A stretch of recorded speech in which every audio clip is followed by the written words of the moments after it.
prática do controle interno é muito recente nas instituições públicas brasileiras. 71% desses órgãos foram criados após 88. 55% deles surgiram de 2001 para cá, o que pode ser explicado em virtude do advento da Lei de Responsabilidade Fiscal. Para falar sobre controle interno e como essa ferramenta está sendo desenvolvida no Tribunal de Contas do Estado, nós convidamos a presidente da Comissão Permanente de Controle Interno, Tereza Diógenes. Olá, Tereza, é um prazer tê-la conosco. Prazer todo meu estar aqui para conversarmos um pouco sobre controle interno. Que bom, fico muito feliz em conseguir trazer você, uma pessoa super ocupada que eu sei. Agora me fala uma coisa, a rotina, dentro das, melhor dizendo, das atribuições como ferramenta de gestão, o controle interno, qual a importância dele? Olha, o controle interno, ele é um órgão, é um instrumento de extrema importância dentro da gestão. De forma simples e didática, para elucidar sobre o papel do controle interno, ele faz com que ele garante que a administração ela alcance seus objetivos. A administração pública ele traça seus objetivos que quer alcançar. Então, o controle interno ele identifica os riscos e atua em cima dos riscos que podem prejudicar o alcance dos objetivos pela administração. Perfeito. Então, é um órgão que dá subsídio às tomadas de decisões, né, do gestor. E quais as atribuições do controle interno dentro da administração pública? Olha, controlar é uma das funções da administração pública. Então, controlar é um ato muito amplo, é um processo complexo, que envolve o planejamento das atividades. Então, o controle interno, ele planeja, ele identifica quais são os riscos maiores de incidência, em que vai prejudicar o alcance dos objetivos da administração, e ele executa essas atividades de diversas formas, por meio de padronização, por meio de auditorias internas. Ele faz o tratamento dessas informações e fornece à gestão essas informações tratadas para as tomadas de decisões, para as medidas corretivas e medidas preventivas, né? No intuito de se alcançar os objetivos da instituição. É um órgão estratégico, né? Sim, sem dúvidas. E ele está ligado sempre à direção, à presidência do órgão, assim? Sim, o controle interno é um órgão de cúpula que está ligado diretamente à presidência. Não se sujeitando hierarquicamente aos fiscalizados, né? Então, somente a presidência, que é um órgão que fornece justamente essas informações, esse subsídio nas tomadas de decisões da presidência. A forma, Tereza, de executar o controle interno, de uma forma geral, né, nas instituições públicas, ainda é equivocada? Por exemplo, tem órgão público que não executa o controle interno de forma devida? Isso acontece? Sim, ainda encontramos muita prática defasada, burocrática, por parte de alguns gestores. Nós viemos recentemente de uma prática muito defasada, e o controle interno ele servia de corretor, né? E o controle interno servindo de corretor dos erros de todos os processos administrativos que passaram dentro de uma instituição, ele acostuma mal os servidores, né? Todo servidor tem a obrigação de fazer controle interno dos seus próprios atos administrativos, né? Então, se existe aquele órgão que corrige tudo, então o servidor ele se desincumbe de suas responsabilidades, de agir, né, da melhor maneira possível nos seus atos administrativos. E é humanamente impossível você achar que um órgão vai corrigir todos os atos de todos os processos dentro da instituição. Isso é impossível, né? É humanamente impossível. Na verdade, isso é um retrabalho, isso é ineficiente, né? Nossos órgãos federais, como a CGU, o TCU, eles não agem dessa forma. Então, o papel do controle interno é fazer essa análise indireta dos processos, não atuando nele como se fosse um autorizador de despesa. Muitos órgãos ainda utilizam o controle interno como um autorizador de despesa, só que isso é uma prática equivocada. A partir do momento que o controle interno ele age naquele processo, com autorizando despesa, como é que ele vai controlar o próprio ato? Como é que ele vai olhar esse processo depois, controlar esse processo se ele atuou nesse processo? Então, isso fere o princípio da segregação de função, né?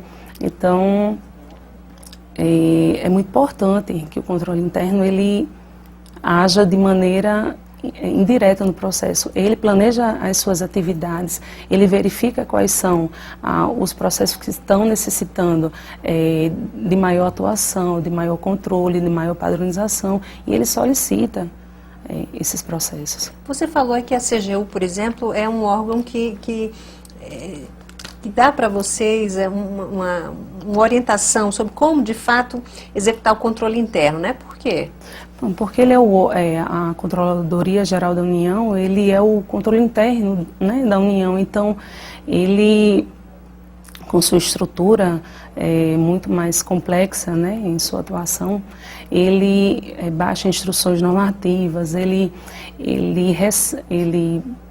faz parcerias e recebe as orientações de instituições internacionais como o COSO, como a Intosai, sobre como os controles especificamente os controles internos devem agir. Você falou em Intosai, só para esclarecer para quem está nos assistindo, é uma instituição internacional, né, que balizam as atividades de controle. De controle, muito bem. Me fala um pouquinho como é que é feito o controle interno, os procedimentos mesmo da casa. Olha, o controle interno do Tribunal de Contas, recentemente saído de uma prática defasada e burocrática, ele tem a finalidade de se antecipar aos erros. Ele não quer ir ao final do processo verificar os erros e ver que aquilo pontualmente vai atuar no processo e aquilo pouco vai agregar valor à gestão. Óbvio que com um erro sendo identificado, ele vai ser corrigido e vai se tomar providências para que aquele erro não incida mais. No entanto, o controle interno atualmente tem a finalidade de ter uma atuação massivamente preventiva, essencialmente padronizando os procedimentos da administração.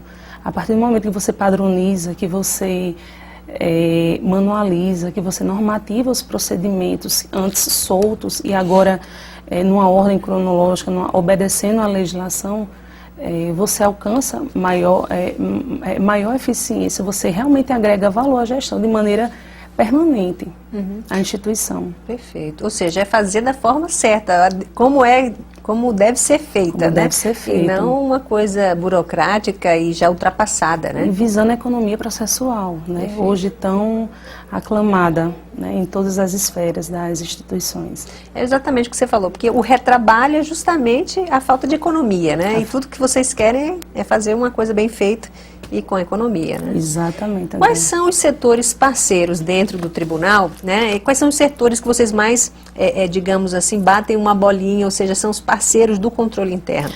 Olha, como atualmente o controle interno está atuando de maneira preventiva e padronizativa dos procedimentos, a gente inclusive solicitou dos setores da administração que enviassem as suas demandas, quais são os procedimentos mais urgentes de padronização, que estavam precisando bastante dessa uniformização, né, dos procedimentos.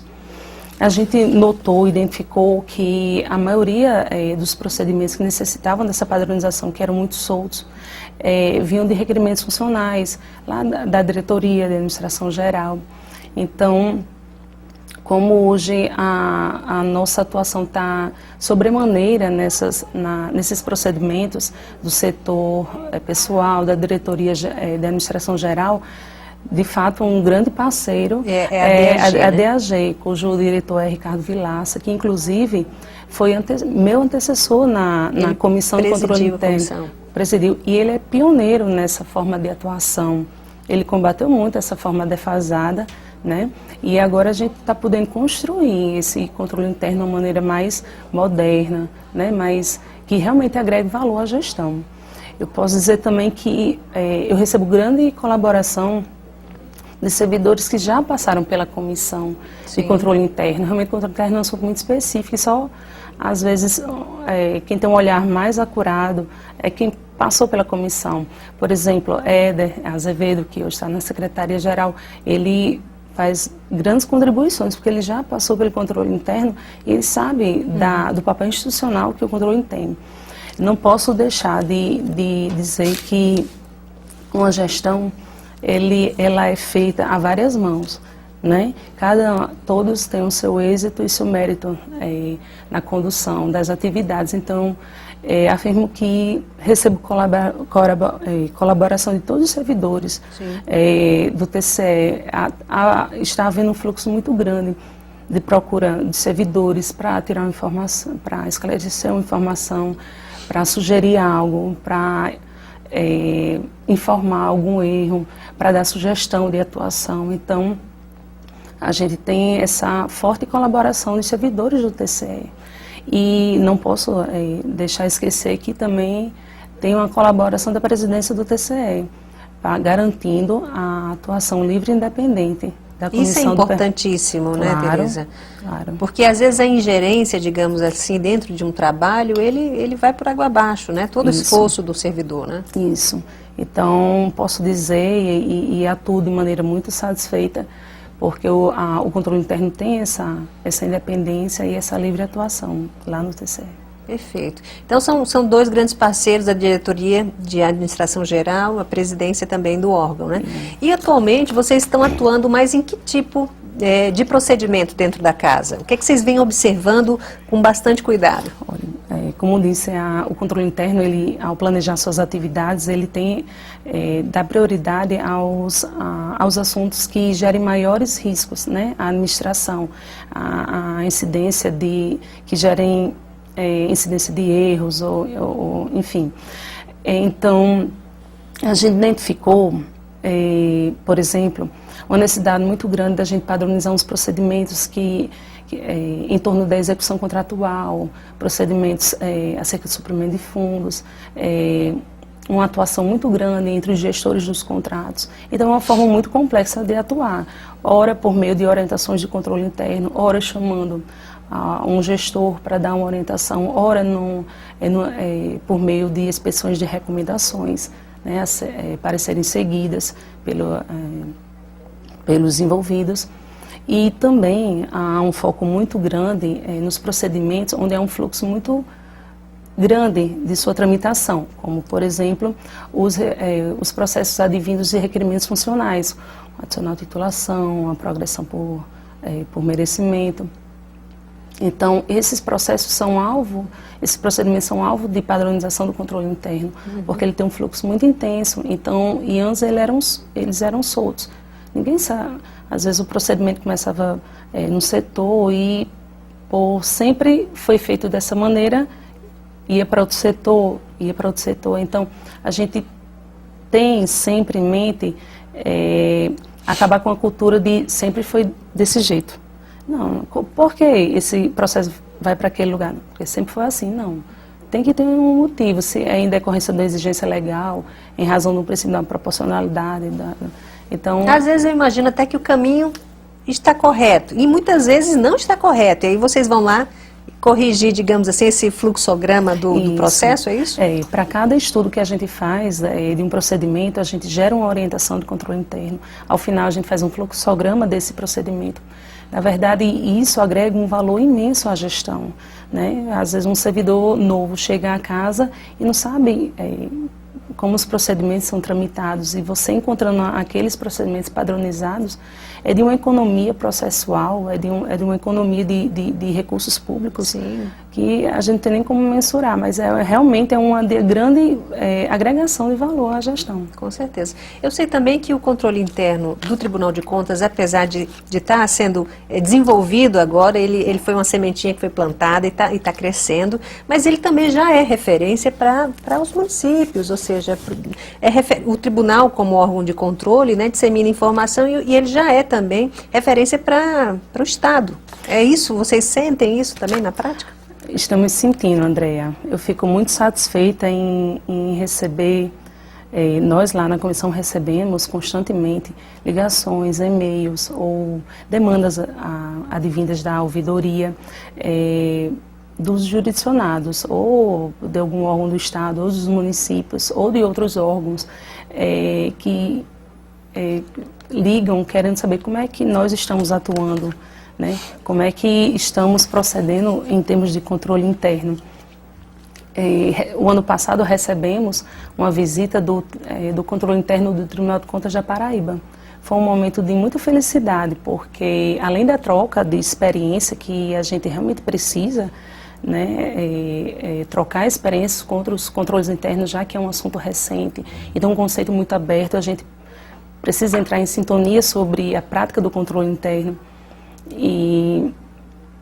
Além dessa troca da experiência, foi um momento de reconhecimento. Os técnicos de lá reconheceram como nós estávamos atuando de maneira correta, no caminho certo, acerca do controle interno.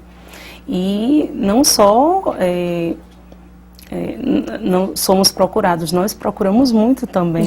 Já fizemos várias visitas, já fomos ao controle interno do TJ, fomos ao controle interno do Ministério Público e estamos planejando uma visita técnica ao controle interno no TCE de Mato Grosso, porque Mato Grosso teve uma nota muito boa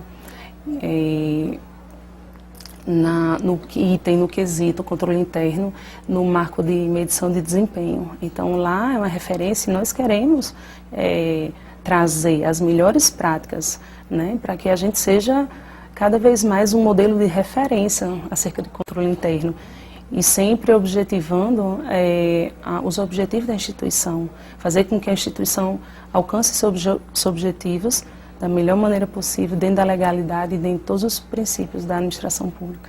Perfeito. Eu acho que nessas visitas, né, nessa troca de experiências, como você bem colocou, acho que se fala muito em padronização, né? Padronização dos procedimentos. E aí eu te pergunto, qual a importância de fato, né, para a instituição padronizar todos os seus procedimentos? André, é de extrema importância a padronização dos procedimentos. Qualquer organização minimamente organizada, ela padroniza seus procedimentos, seus processos de trabalho, né? E nós acreditamos na comissão que é por meio da padronização dos procedimentos que onde há um envolvimento de todos os servidores participantes da construção do procedimento, a conscientização de cada um acerca de suas responsabilidades, interioriza dentro do servidor os conceitos e os princípios da administração pública, chamando cada um à sua responsabilidade como ator, né, dentro da administração pública. É como você colocou, né? Cada um tem que fazer o próprio controle interno ali daquele procedimento, né? Não deixar tudo para ser em cima do controle interno, até porque não é função do controle interno ficar fiscalizando, reavaliando, né? Retrabalho. Isso tudo que vocês não querem, retrabalho, né? É ineficiência. Cada servidor público conclama a todos que assumam, né, suas responsabilidades e não deixe esse trabalho para o controle interno. O controle interno não é um corretor. Né? Isso é importante a gente estar discutindo isso aqui, porque a gente está discutindo no caso específico do Tribunal de Contas, como está sendo a atuação, o trabalho no tribunal, mas serve para você no município, que tem o seu controle interno, na sua prefeitura, na Câmara Municipal, ou seja, para esses agentes que trabalham com o controle interno, né? Isso. Muito embora as atividades de controle interno do tribunal, elas são voltadas para o ambiente interno do tribunal, né? São para os procedimentos administrativos do tribunal. Ele não tem vinculação às auditorias de controle externo, não vincula os jurisdicionados. No entanto, pode servir de modelo, pode servir de exemplo. Inclusive, temos um link no site do tribunal de controle interno, da Comissão do Controle Interno, onde a gente posta lá as orientações do controle, os modelos, que bom, relatórios. boa informação. E todos os nossos trabalhos, gostaria de registrar, que estão constados em relatórios trimestrais e estão lá no site. Ou seja, você pode ir lá e dar uma conferida, servir de base para você que está estruturando seu controle interno. Servir de modelo, isso. Que bom, fico feliz. Agora, quando a gente fala de padronização de procedimentos, me vem à mente que vocês têm que lidar também com uma mudança de cultura dentro da instituição, por parte, mudança de cultura daquele servidor que faz aquele trabalho, porque há décadas ele vinha trabalhando de uma forma. Isso. E a nova gestão pública pede que, de fato, ele trabalhe de uma forma mais eficiente, mais eficaz, né? E como é que vocês do controle interno trabalham essa mudança de cultura dentro da instituição? Como é que é esse trabalho, Tereza? A nova gestão pública, ela é gerencial e ela visa a eficiência. Então, isso requer um trabalho muito intenso na mudança de cultura, que não é da noite para o dia. As leis vêm da noite para o dia, mas a cultura não, a mudança de cultura não. Então, nós identificamos que um trabalho muito eficiente é lidar, atuar corpo a corpo. O controle interno vai nos setores, ele trabalha diretamente com os setores que estão lá na ponta, os executores dos procedimentos, né? Então eles são pessoas experientes, né, no assunto, na execução daquele procedimento. Então a gente atuando no corpo a corpo, indo nos setores, fazendo essa conscientização, essa capacitação mínima, né, no corpo a corpo com os servidores, gera uma eficiência muito grande na mudança de cultura. A gente já vê grandes resultados na mudança de pensamento, de cultura e de atuação. Viu aí, né? Um trabalho de formiguinha, um trabalho de corpo a corpo. Isso é uma tarefa trabalhosa. No entanto, é a que nós verificamos que mais gera eficiência, que gera resultado, a mudança na cultura. Então vale a pena e é gratificante ver o resultado sendo gerado.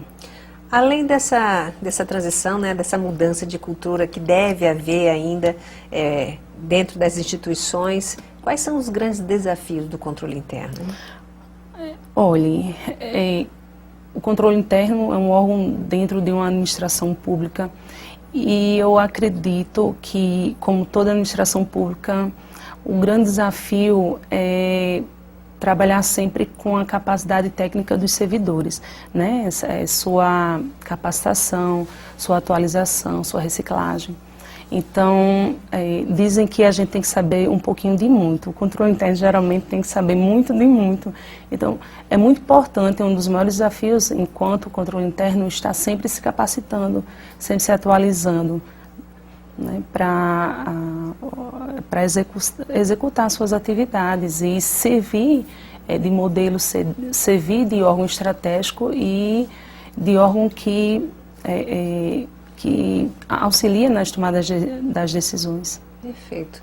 Tereza, eu sei que o Tribunal de Contas, através do seu controle interno, tem também trabalhado com capacitações. Está prevista uma capacitação em breve e é direcionada para o servidor, é assim? Isso. Nós entramos em contato com a Escola de Contas e a Escola de Contas está organizando uma oficina para os servidores administrativos do TCE. Tem uma vaga limitada porque, sendo uma oficina, ela é muito prática. São 20 vagas e cada um vai ficar num computador, num laptop lá na Escola de Contas, colocando a mão na massa, né? Que a oficina é uma verdadeira mesa redonda. Então, tudo que for discutido na oficina, ela vai integrar o produto final dessa oficina.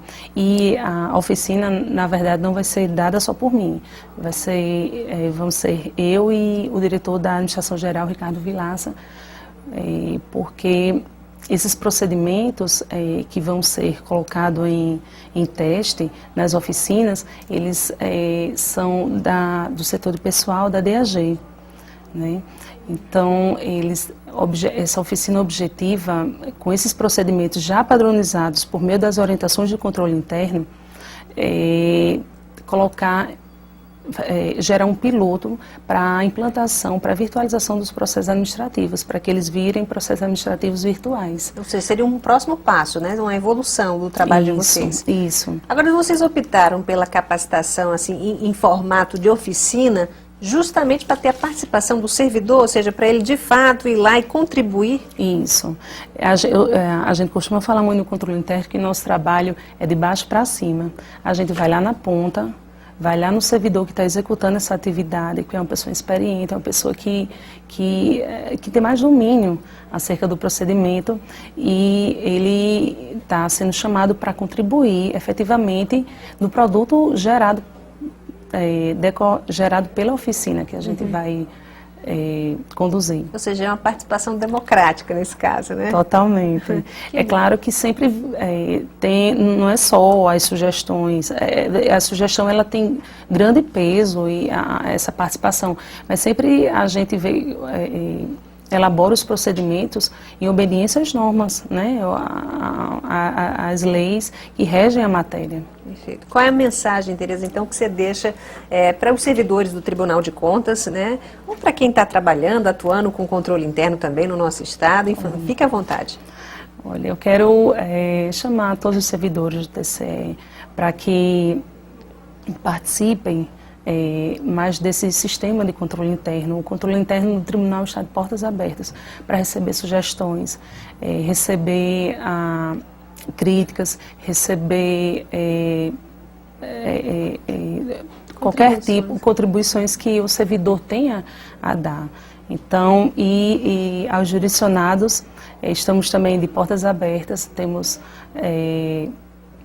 que se sintam confortáveis para nos procurar, para a gente trocar ideias, trocar informações.